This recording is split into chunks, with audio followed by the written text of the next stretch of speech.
अस्सलामुअलैकुम, कैसे हैं आप सब। मुझे उम्मीद है कि आप ठीक होंगे, खुश होंगे, मजे में होंगे। आज एक नई और जबरदस्ती वीडियो लेके हाजिर हैं। तो वीडियो क्या है अदनान बताएंगे।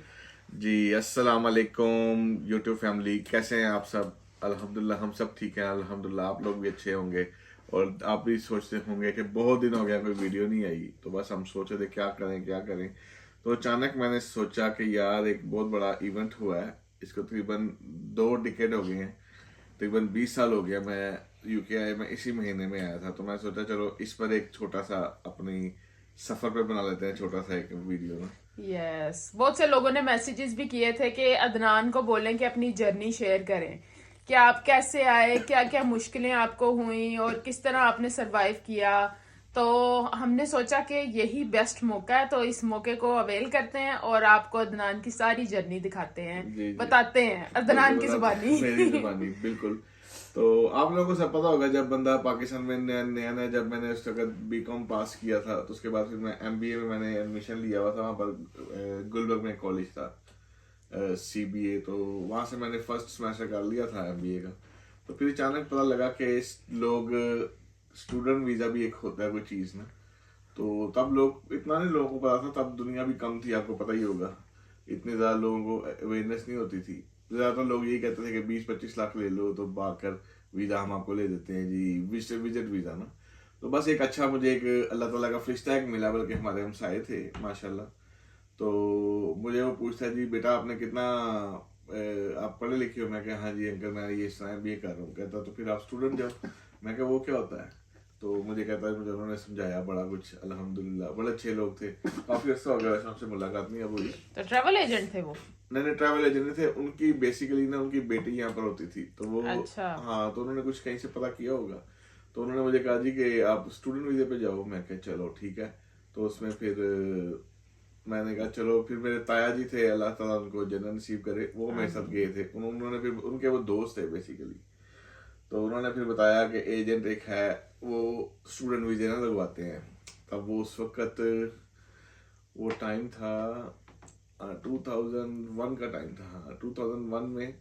और वो हमें जाना पड़ा था वहाँ पर शिमला पहाड़ी। हाँ जी शिमला पहाड़ी में उनका दफ्तर होता लाहौर था। में, ये भी लाहौर बता दो ना। शिमला पहाड़ी, हाँ लोग सोचते हैं कि शिमला पता नहीं कौन से पहाड़ों वाले जगहों पे गया था वीजा नहीं, लगवाने। लाहौर में जो लोग रहते हैं लाहौर में उनको पता ही होगा शिमला पहाड़ी कहाँ शिमला पर है। पहाड़िया। हाँ तो वहाँ पर उनका दफ्तर था बिल्कुल।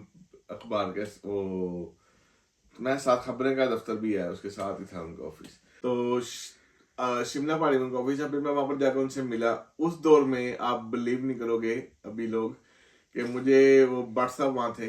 उन्होंने मुझे कहा जी कि मेरे डॉक्यूमेंट चेक किए, मुझे कहते आपको स्टूडेंट वीजा लग जाएगा। और स्टेटमेंट वगैरह के मेरे अब्बू नेशनल बैंक में आपको पता काम करते, रिटायर हुए हुए हैं AVP। तो स्टेटमेंट का तो मुझे मसला ही कोई नहीं था अल्हम्दुलिल्लाह। और डॉक्यूमेंट मेरे सब कुछ, उसने कहा जी बेटा आपका इंशाल्लाह लग जाएगा। तो उस वक्त बिलीव नहीं करोगे, उसने मुझे कहा था हम सिर्फ 5,000 रुपये देते हैं। ये आप हिसाब लगाए, 5,000 रुपये में वीजा लगवा के दे देते वो। क्या बात है। और 5,000 इस तरह उन्होंने लिए कि 2,500 उन्होंने कहा आप अभी आप दोगे हमें फर्स्ट, और जब 2,500 आप तब दोगे जब हम आपकी फाइल जमा करा अब देंगे। तो 5 लाख में भी ना कोई करे। 5 लाख। अब तो तो 5 2.5 3 उस समय 5,000 की भी वैल्यू थी। ये आप ना कितने, लोग कौन कहें से ईयर की बात 2001 कर रहे में हैं। 2001 में 2001। 5,000 की भी कुछ वैल्यू थी। यानी कि आज के 50,000 तो होंगे मेरे हिसाब से। सही। तो मैंने उस वक्त मेरे सबसे पहले तो मेरे साथ गए थे मेरे ताया। तो फिर हम वापस आ गए। तो मैंने जब उनसे पहली दफा बात की, तो फिर दूसरी बार फिर मैं अब्बू को लेके गया, क्योंकि अब्बू का दफ्तर भी साथ ही था माल रोड पर ना। तो फिर अब्बू भी साथ गए। तो फिर हमने उनको दे दिया, बातचीत की।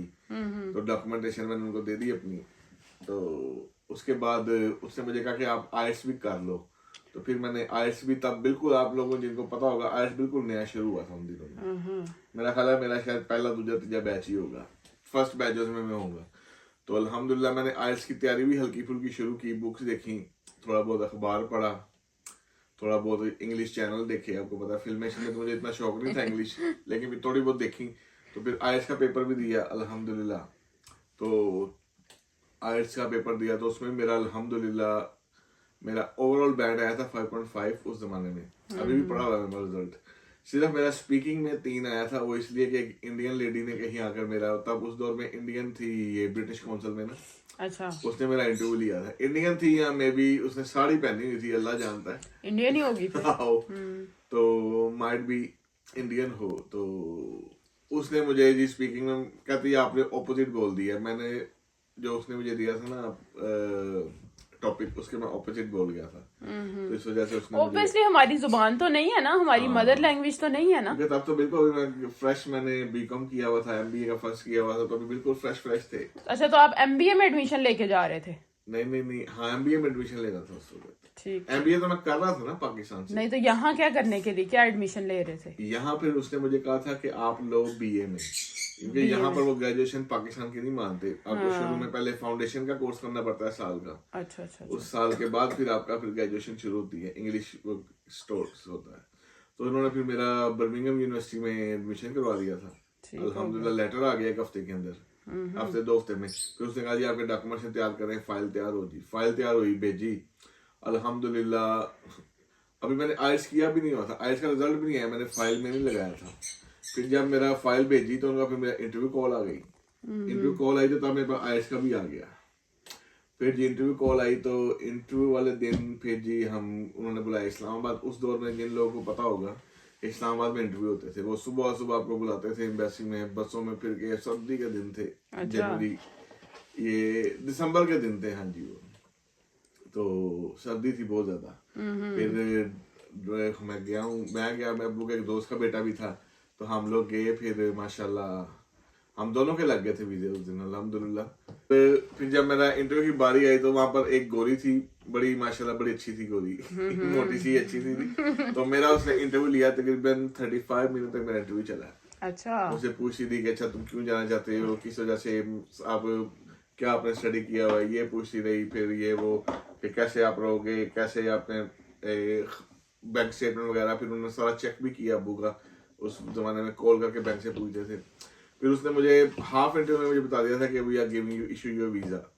अच्छा, हाँ, उसने हाफ इंटरव्यू में मुझे बता दिया था कि हम, अब वो मुझे जनरल क्वेश्चन कर रही थी। क्रिसमस आने वाली थी, मुझे कहती क्रिसमस पे तो तुझे पता है हम बड़ा डिफरेंट होता है। मैं कहा हाँ, मैं भी I want to go, Christmas से पहले मैं जाना चाहता हूँ। मुझे टिकट तू वीजा दे देगी, तो वो उसने दे ही दिया, लेकिन आई डोंट नो तू कब से स्टार्ट करेगी। तो उसने वीजा भी मेरा फिर क्रिसमस से पहले स्टार्ट कर दिया था, तो मैं जा सकता था। तो लेकिन फिर मैं नहीं जा सका क्रिसमस के दिनों में, क्योंकि फिर टिकट नहीं मिल रही थी उन दिनों में, बहुत रश होता है, आप लोगों को पता ही होगा। फिर मैं जनवरी में मैं आया था इधर, 14 तारीख को मैं आया था, 14 जनवरी को। तो इस बात को टोटल 20 साल हो गए। 20 साल गुजर गए इस बात को। और लगता ही नहीं कि 20 साल ऐसे गुजरे हैं। जिंदगी लगता है कि बस अभी शुरू की थी, तो अभी इधर ही है। सही बात है। तो फिर उसके बाद एकदम अचानक ही फिर जब मैं इंटरव्यू दे के आया तो फिर उसी दिन मुझे वीजा मिल गया था ना। पासपोर्ट पे स्टैम्प उन्होंने लगाकर टिकट उसी टाइम आपको तब दे देते हैं वीजा, उस जमाने में। अच्छा, तब तो उस पर तस्वीर भी नहीं होती थी, जिन लोगों को पता होगा शायद, वो भी मेरे पास पड़ा हुआ है पासपोर्ट, उस पर तस्वीर नहीं है वीजा। उन्होंने मुझे 3.5 साल का वीजा लगा था। अच्छा, तो फिर मैं इस्लामाबाद से वापस आया हूँ। मैं अब्बू के दोस्त का भी, बेटे का भी लग गया था वीजा, हम दोनों का। ठीक। वो किधर है? वो बेसिकली उसने यहाँ से डिग्री की, फिर वो वापस चला गया। अब वो ना कनाडा चला गया हुआ। ओह, अच्छा। मैं वही सोचूं कभी मुलाकात नहीं आपने की, ना वो इसलिए बताया। कि वो कनाडा चला गया हुआ। ठीक। उसने यहाँ पर उसने कोशिश नहीं की अपनी ना। तो उसने डिग्री की थी उसने भी, लेकिन फिर वो कनाडा चला गया। ठीक। तो फिर आपने कहा बस मेरा सामान पैक करो ते मैनू भेजो लंदन। शॉपिंग से वो किसी को यकीन नहीं था, क्योंकि मुझे ऐसा इतना यकीन नहीं था, लेकिन मुझे यकीन था कि अल्लाह इंशाल्लाह कि सफर होगा इंशाल्लाह।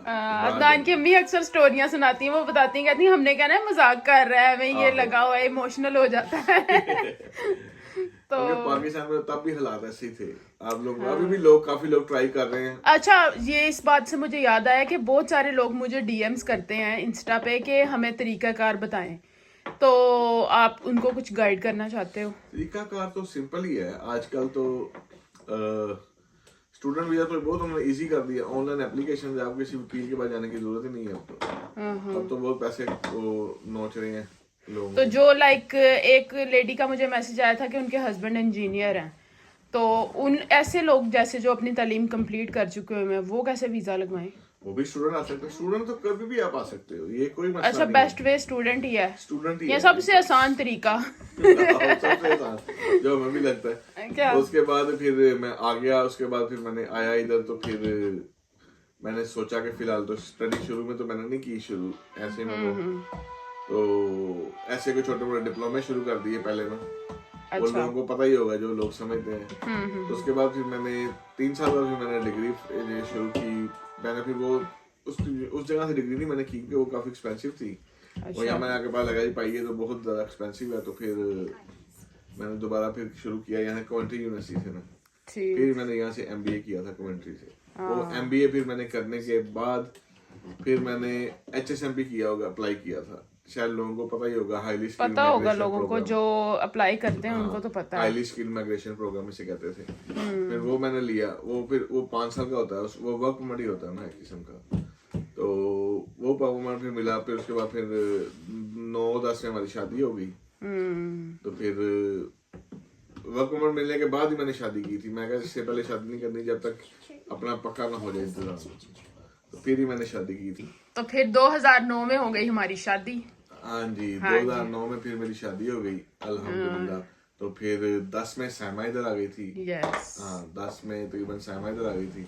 तो फिर हमारी लाइफ शुरू हो गई। फिर पता आपको लाइफ के अपने झमेले। फिर उसके बाद आहिस्ता आहिस्ता फिर हमारी 11-12 में मुझे मेरा ख्याल पासपोर्ट, 12 में मुझे पासपोर्ट नहीं, 13 में मुझे पासपोर्ट मिल गया था। फिर हमने फ्लैट लिया था। फिर लंदन हमने का फ्लैट लंदन लिया में था। जो पार्किंग में हमारा घर था, घर फ्लैट जो था। फ्लैट है जो हमारा अभी भी है, वो कौन सा हमने बेच दिया, बिल्कुल। वो भी रेंट पर ही है। तो वो फिर हमने लिया। फिर इब्राहिम पहले हुआ 12 में, फिर दुआ हुई थी हमारी 14 में। यस। तो फिर इस तरह फिर अब चलते चलते लाइफ, फिर जिम्मेदारियां, लाइफ चेंज हो जाती है एकदम। वैसे कितना बड़ा चेंज होता है ना स्टूडेंट लाइफ से आप फिर प्रैक्टिकल लाइफ में आते हो, बड़ा बच्चों की जिम्मेदारी, और फिर सही बात है, यू नो लाइफ बदल जाती है। सही। अच्छा ये बताएं, लोग ये भी बहुत सवाल करते हैं कि आपने यहाँ पे शादी क्यों नहीं की? यहाँ पे शादी क्यों नहीं की? क्योंकि मोस्टली जो स्टूडेंट आते हैं उनकी कोशिश होती है कि वो ब्रिटिश लड़की से शादी करें। बस समझो कि हमारी किस्मत नहीं थी। वो कहते भी कई सानू भी लुटन दा शौक सी, कि शहर दे लोग भी बड़े जालिम थे। ओए ओए ओए। सही हो गया, सही हो गया। तो वो तो किस्मत की बातें हैं। नहीं, हमने की थी। अच्छा। मैंने भी ट्राई की है लेकिन नहीं हुआ। ये अल्लाह के काम होते हैं। ये एक्चुअली होता है, वो कहते हैं ना जोड़े आसमानों पे बने होते हैं, आहो। तो वो फिर कैसे हो जाता। सही हो गया। तो अब बस हमारी जिंदगी चल रही है। फिर बाकी आपको पता है कि उसके बाद फिर हमने घर ले लिया, हम दोबारा मिडलस्ब्रो में आ गए। हाँ जी। मिडलस्ब्रो से अदरान ने शुरुआत की थी और वापस हम यहीं पे ही आ गए हैं। मिडलस्ब्रो मैं सबसे पहले शुरू मिडलस्ब्रो में ही आया था। मेरा कजन इधर होता, तो इस वजह से फिर मैं इधर ही आया था शुरू में। बिल्कुल। इस वजह से फिर मोहब्बत थी मुझे। टाउन इसमें रहते हुए 5-6 साल गुजारे थे। तो उसके बाद यहाँ पे लाइफ थोड़ी स्लो है और गुड लाइफ है, तो इसलिए फिर वापस फिर हम दोबारा इधर हमने घर लिया अपना, तो इधर ही रह रहे हैं अल्हम्दुलिल्लाह। तो ये एक छोटी सी कहानी थी आप लोगों को बतानी थी। तो ये कहानी आपको अच्छी लगी तो इसको लाइक करें, शेयर करें, और अपने दोस्तों फैमिली, अगर किसी को कोई भी क्वेश्चन किसी बारे में पूछना हो, इमिग्रेशन कुछ भी, आप हमें इंस्टाग्राम पर या यूट्यूब पर पूछ सकते हैं। बिल्कुल बिल्कुल। आप हम पूरी कोशिश करेंगे आपकी हेल्प करने की। ऑलरेडी भी मैं काफ़ी लोगों को आंसर देती रहती हूँ, लेकिन अगर स्टूडेंट वीजे से रिलेटेड या कुछ भी आपने क्वेश्चन करना है तो Adnan is here to help you. हाँ जी बिल्कुल। अदनान को जो जो नॉलेज है वो आपकी ज़रूर हेल्प करेंगे, बताएंगे तो आप। हमारे चैनल को लाइक करें, शेयर करें, और ज्यादा से ज्यादा देखें और कंजूसी बिल्कुल मत करें, छोड़ दें कंजूसी करनी। हाँ जी। लोग मुझे डीएम करते हैं कि आपका चैनल चल क्यों नहीं रहा। भाई चैनल तो जब चलेगा जब आप उसको देखोगे। जी जी। तो फिर ऐसे मैं भी बड़ी डिस्करेज होती हूँ, सच बताऊं। समटाइम्स मुझे फील होता है कि यार ये क्या, चैनल तो चल ही नहीं रहा। निकाल के आपको पता है यहाँ बनानी पड़ती है वीडियो। बिल्कुल, बच्चों के साथ, घर के साथ सारा कुछ मैनेज करना इजी नहीं होता। बट एनीवेज आई होप कि आपको ये वीडियो अच्छी लगी है। तो लाइक करें, शेयर करें, और अपने दोस्तों में करें। बिल्कुल, और हमारे चैनल को सब्सक्राइब भी करें ज्यादा से ज्यादा, और इंस्टा को भी फॉलो करें, ताकि हमारी स्टोरीज के जरिए आपको पता चले कि हमारी लाइफ में नया क्या हो रहा है और हमारे चैनल पे क्या नया आने वाला है। तो दुआओं में याद रखिएगा। अल्लाह हाफिज। अल्लाह हाफिज।